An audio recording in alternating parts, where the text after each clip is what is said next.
কথায় যাব না, আপনারা বুঝে উঠতে পারবেন না। জীব মানে জীব আত্মা, আমাদের মধ্যে যিনি চেতন শক্তি যেটা রয়েছে, আত্মা যেটা অবিন্যাস্ত নশ্বর বস্তু, কি বুঝতে পারছেন কি না? শরীরের মধ্যে একটি পাওয়ারফুল বস্তু রয়েছে তো, যাকে কি বলা হয়? আত্মা।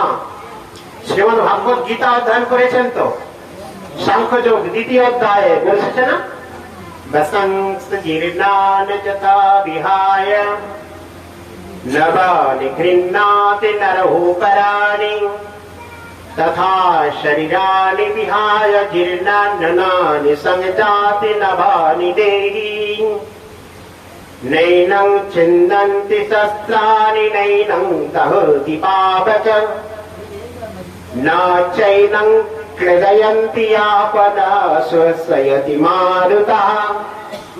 কি সুন্দর কথা! গীতা অধ্যয়ন সবাই করেন, কিন্তু তার যথার্থ অর্থ ব্যাখ্যা করেন না, অর্থ উপলব্ধিও করেন না, জানতে চেষ্টাও করেন না। বাসাংস জীর্ণানি যথা বিহায়, আমরা আমাদের শরীরের যে বস্ত্র পরিধান করি, এই শরীর রক্ষা করার জন্য আমরা বস্ত্র ব্যবহার করি তো, এই বস্ত্রটা জরাজীর্ণ হলে কি করেন? বেশি পুরনো হলে পরিত্যাগ করেন, ওকে বাদ দিয়ে নূতন বস্ত্র ধারণ করেন।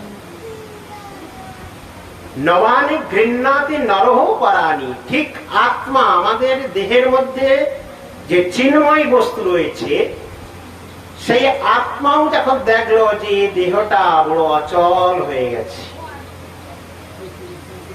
কফ কাশি জরা জীর্ণ হয়ে বাত বেদনা আদি আর শরীর চলছে না, তখন আত্মা কি করে? এই দেহকে পরিত্যাগ পূর্বক একটি নূতন দেহ ধারণ করে। সেটাও আবার কিন্তু বিধি কি করে? কর্মাফল অনুসারে। 84 লক্ষ জনের মধ্যে 84 লক্ষ জীবন রয়েছে, তার মধ্যে আপনি আপনার যেমন কর্ম করেছেন তদ্রূপ একটি দেহ আপনি পাবেন। সেই আত্মার কথা কেউ উপলব্ধি করতে পারেন? আত্মা যে আছে,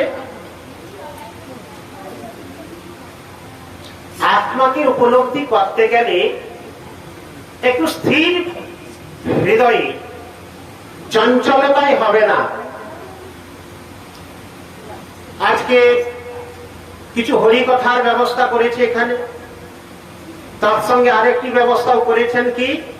অধরামৃত, নামামৃত, চরণামৃত, অধরামৃত, 3 অমৃত পান করার পর বাড়িতে যাবেন, সন্ধ্যেবেলা শোয়ার যখন শয়নে যাবেন নিজের কক্ষে,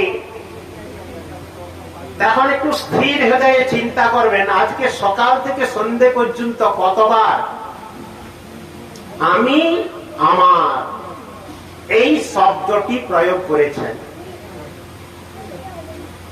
একজন ব্যক্তি সকাল থেকে সন্ধ্যে পর্যন্ত কতবার যে আমি আমার এই শব্দ ব্যবহার করেন, তার কোনো হিসাব নেই।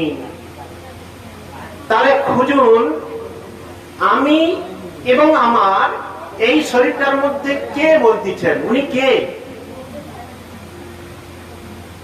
আপনার এই শরীরের প্রত্যেকটি অঙ্গ প্রত্যঙ্গের নাম, অঙ্গ অঙ্গ বলুন, যাই বলুন, এর সমস্ত নাম আপনার জানা আছে। চোখ, কান, মুখ, কপাল, হাত, পা ইত্যাদি সবই জানেন। তার ওর মধ্যে দেখবেন আমার হাত ব্যথা, আমার পা ব্যথা, আমি মুখে কথা বলতে পারছি না, গলা জ্বালা করছে, আমার গলা জ্বালা করছে ইত্যাদি। প্রত্যেকটার মধ্যে আমি বলছে, কিন্তু এর মধ্যে কেউ আমি নয়। চিন্তা করে দেখুন, কেউ আমি কি আছে এই হাতে, এই শরীরের মধ্যে কেউ আমি? তাহলে কে বলছেন? উনি। হাতের কাছে নড়ে চড়ে খুঁজলে ওর জন্ম মিলে না, কথা কয় সে দেখা দেয় না, কে এমন বস্তুটি রয়েছে? সেই পাওয়ারফুল ব্যক্তিটি কে? সেটাই হচ্ছে জীবাত্মা। জীবাত্মার সঙ্গে পরমাত্মার সঙ্গে সাক্ষাৎ সম্বন্ধ রয়েছে, যে সম্বন্ধটা আপনারা অস্বীকার করেছেন, আমরা অস্বীকার করেছি বলে এই জগতে আমরা ভ্রাম্যমান হয়েছি। সেই জীবাত্মা সম্পর্কে বলতে কি ওই বাসাংশ জীবনাথের সাংখ্য যোগের 2য় অধ্যায় শ্রীমদ্ ভাগবত গীতায় বলেছেন, তার পরের নম্বর শ্লোকে বলেছেন, নৈনং ছিন্নন্তি শস্ত্রাণি নৈনং দাহতি পাবক। নৈনং ছিন্নন্তি শস্ত্রাণি, যাকে শস্ত্রের দ্বারা ছেদন করা যায় না। নৈনং দাহতি পাবক, যাকে অগ্নির দ্বারাও দহন করা যায় না। না চৈনং ক্লেদয়ন্তি আপ, বাতাসেও শুকনো করা যায় না।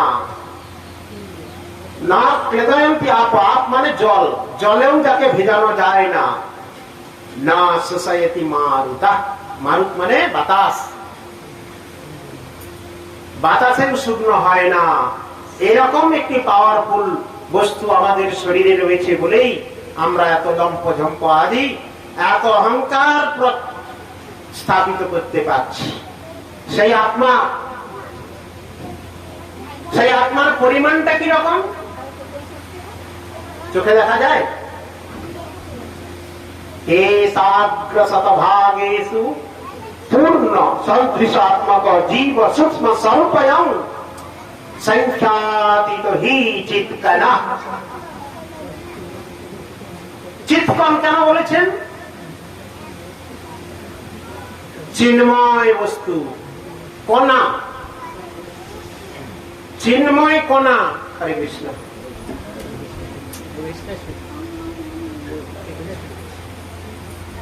চিন্ময় কণা, কণা মানে ক্ষুদ্র, অতীব ক্ষুদ্র, কিন্তু চিন্ময় বস্তু।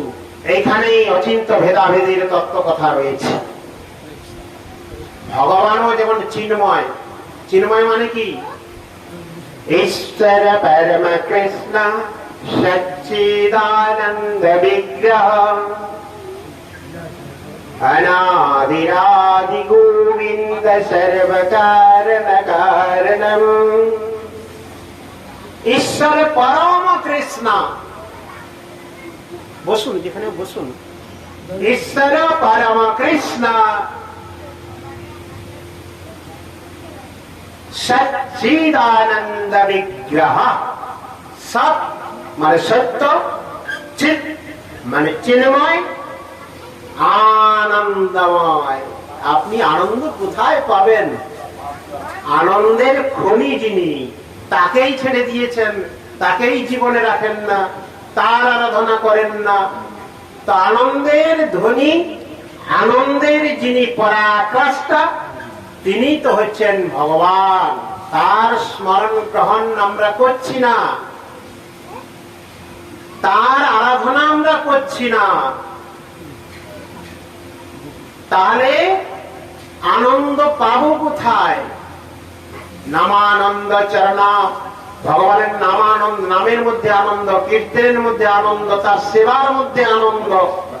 সেই আনন্দ উপলব্ধি করতে গেলে তার স্মরণ গ্রহণ করতে হবে, তার স্মরণে যেতে হবে।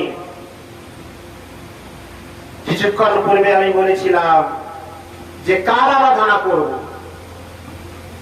সেই বিষয়ে ভাগবতে কি বলেছেন?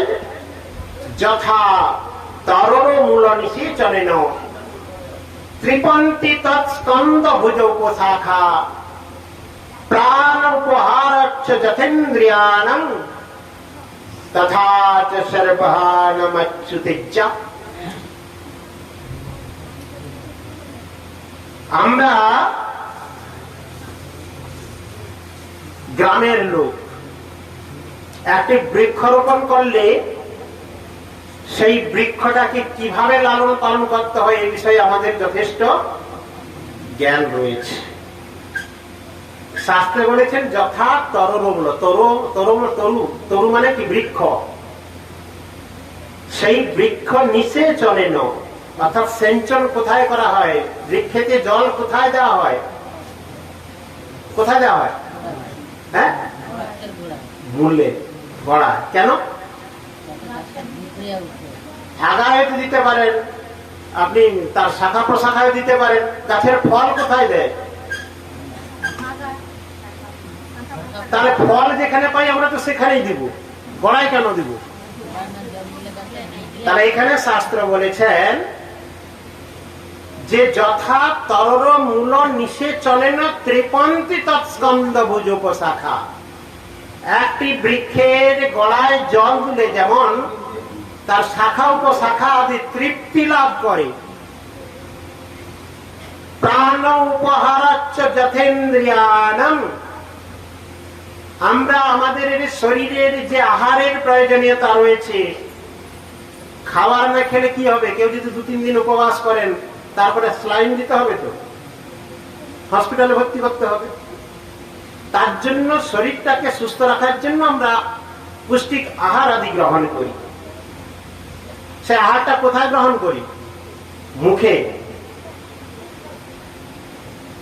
প্রাণ উপহারাচ্ছ যথেন্দ্রিয়ানাম, অতএব আহারটা মুখে দেই।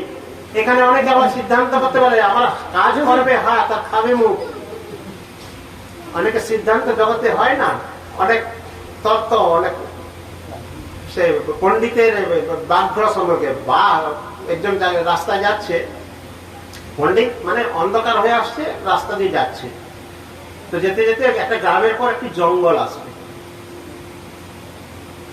সেই জঙ্গলতে যখন যাচ্ছে, জঙ্গলে বাঘের প্রচুর উপদ্রব আছে, এটা সেই গ্রামবাসীরা জানে, কিন্তু বাইরে থেকে একজন পণ্ডিত সেই রাস্তা যাচ্ছে, তিনি তো জানেন না। তিনি যখন যাচ্ছেন তাকে সাবধান করছেন, গ্রামের লোক তাকে সাবধান করছে, বাবাজি কোথায় যাবেন? না ওই দূর দেশে যাব। না আপনি গ্রামের রাস্তা দিয়ে জঙ্গলের ভিতর দিয়ে যাবেন? না হ্যাঁ। না এখন সন্ধ্যা হয়ে গেছে, আপনি ওই রাস্তা দিয়ে যাবেন না, এখানে বিশ্রাম করুন, পরের দিন যাবেন। না কেন? না ওই গ্রামের মধ্যে, এই জঙ্গলের মধ্যে বাঘ আছে, এই অন্ধকার হলে বাঘে বড় উপদ্রব, বাঘ আঘাত করে, মানুষকে খেয়ে নেয়, আপনার যাওয়াটা ঠিক হবে না। তখন সে পণ্ডিত বলছে এ বড় মূর্খ, গ্রামের লোককে বলছে এ বড় মূর্খ, ব্যাঘ্র কথার অর্থটাই জানে না। ব্যাঘ্র মানে বিশেষ রূপে আগ্রহ, মানে বিশেষ রূপে যিনি আঘ্রাণ প্রদান করেন, ঘ্রাণ প্রদান করেন। সে বাঘ যদি আমাকে আক্রমণ করে তা আমার একটু ঘ্রাণ গ্রহণ করে আমাকে শুনিয়ে ছেড়ে দিবে, এর বেশি আর কি হবে? মানে শব্দের অর্থ তিনি ব্যাখ্যা করছেন।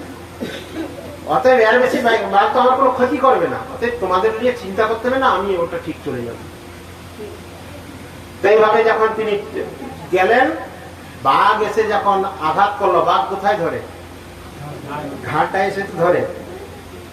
তখন পণ্ডিত বলছে প্রথম যখন আক্রমণ করে, যখন ঘাড়ে ধরছে, তখন মানে বিশেষ রূপে ঘ্রাণ গ্রহণ করছেন প্রশ্নে, তার ব্যাখ্যা বিশেষ ব্যাঘ্রম বিশেষ রূপে ঘ্রাণ ও গ্রহণং ইত্যাদি ইত্যাদি করছে।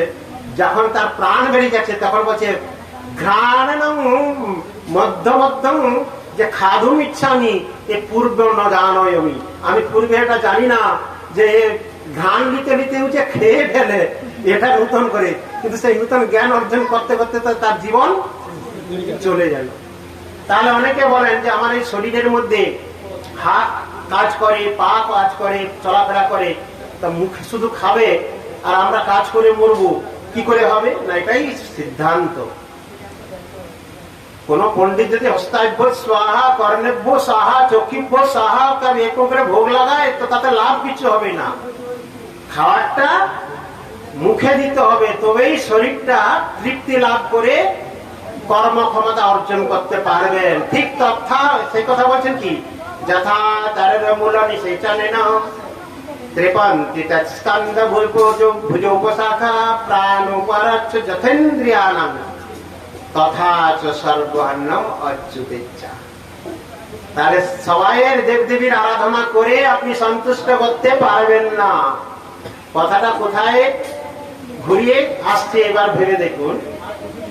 আপনি এক একজনের আরাধনা করে যদি একান্ত ভাবে তার সাধনা করেন, তার কাছে আপনি পৌঁছাবেন, যেটা আমি পূর্বে বলেছিলাম।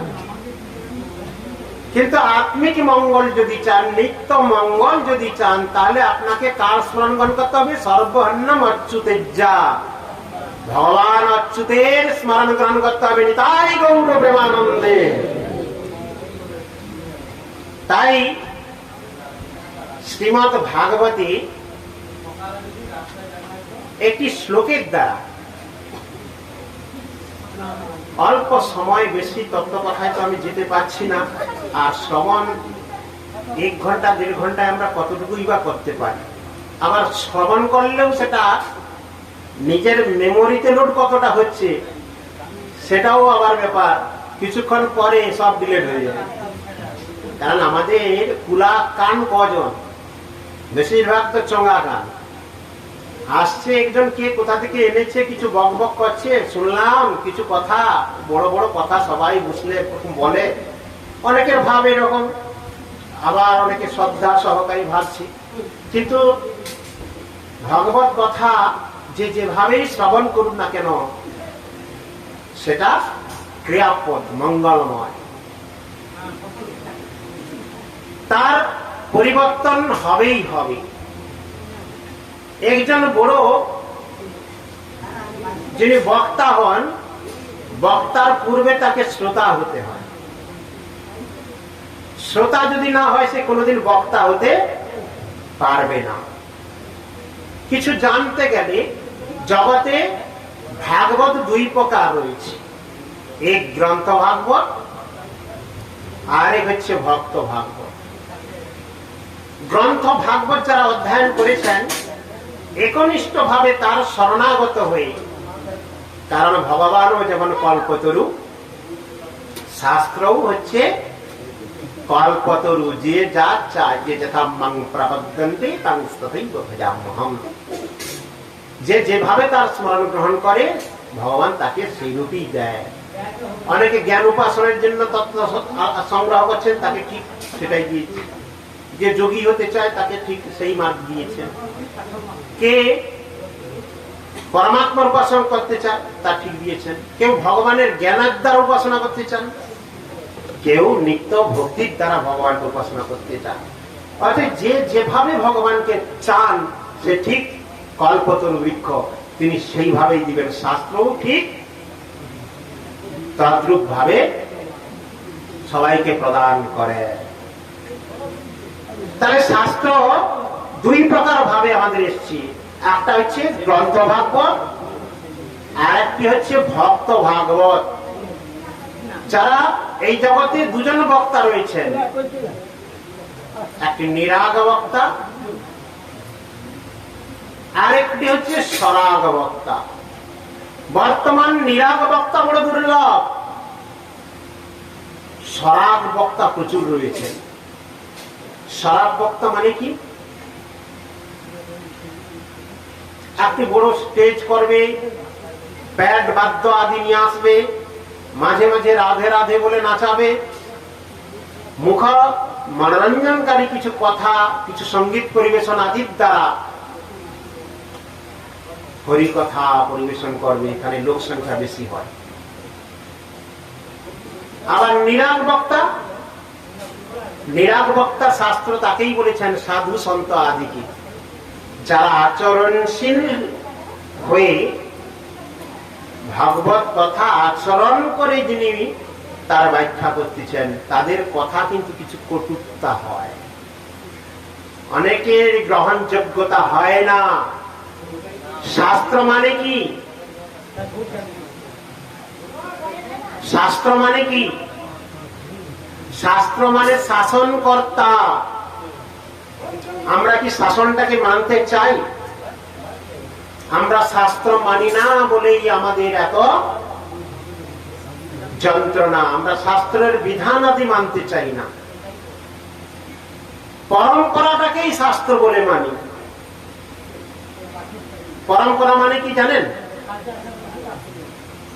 অনেক দেশ যাকে দেশাচার, কুলাচার আদি বলা হয়, সেখানে শাস্ত্রাচারের কোনো প্রাধান্যতা নেই। কারণ শাস্ত্র যে কি বলেছেন, সেটা যতক্ষণ না আমরা অধ্যয়ন করি, বাড়িতে ভাগবত রেখেছি, বাড়িতে গীতা রেখেছি, কিন্তু আমরা নিত্যতা পাঠ আদি করি না, অধ্যয়ন করি না। তাহলে আমরা জানবো কি করে শাস্ত্র? শাস্ত্র জানতে গেলে তো অধ্যয়ন করতে হবে, শ্রবণ করতে হবে। শ্রবণ অধ্যয়নের দ্বারা আমরা আস্তে আস্তে সেই তত্ত্ব কথা আদি জানতে পারবো। তাই শাস্ত্র অধ্যয়নে যদি না যাই, তাহলে যখন যেভাবে আমাকে পথ দেখাচ্ছে এটাই মনে হচ্ছে আমাদের সঠিক পথ বলে, আমরা কিন্তু নিজেরা নির্ধারণ করতে পারছি না বলেই জগতের এত ধর্মের নামে ভণ্ডামি চলছে। শাস্ত্রের নামে, এটা শাস্ত্র বলেছে। শাস্ত্র কিভাবে প্রথম ভক্তির কথা বলেন না, আস্তে আস্তে ক্রমান্বয় ভাবে লোক এগিয়ে যায়। শুদ্ধ ভক্তি কি অটোমেটিক এসে যায়? এত সহজ?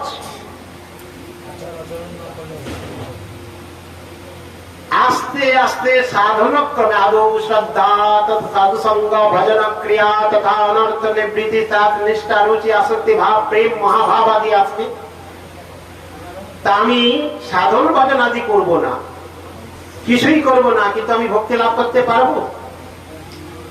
বিনা শ্রমে পারিশ্রমিক পাওয়া যায় না। কিন্তু বর্তমান আমাদের মানসিকতা কি?